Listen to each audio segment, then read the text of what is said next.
From this to this. O, diba? Lakas makasyala. Ang tagal ko na talaga gusto magka-shelf dito, pero syempre, budget lang tayo. Eh, sino ba naman mag-aakala na yung 120 pesos ko, sobrang laki na ng difference na magagawa niya sa bathroom namin. Problema ko kasi talaga dito, kung saan ko ilalagay yung mga pang skincare namin, kasi wala namang cabinet yung bathroom.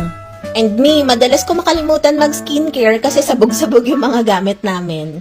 Now, since nasa isang pwesto na lang siya, mas madali ko siyang makikita at maaalala ko na kailangan ko mag-skincare. Make sure lang na bago nyo idikit to, nalinis nyo muna yung surface na pagdidikitan nyo nung adhesive para ma-make sure natin na matibay talaga yung pagkakadikit niya. Ang problema mo na nga lang dito is kung pantay yung dikit mo kasi ang hirap niya talaga tanggalin if nalagay mo na siya. And nakita nyo naman sa video kanina, diba? Ang daming nakalagay me. And in-strength test ko na din to kung gaano katibay yung adhesive niya. Eto, papakita ko sa inyo.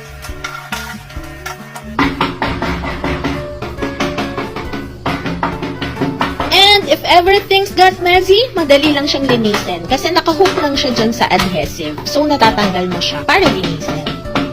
Aesthetic vibe, 10 out of 10. Yung tibay, 10 out of 10 din. Functionality, 10 out of 10 din, syempre. So mga mi, look no further. Yung sekreto, nandyan lang sa yellow basket. Yun lang. Ciao!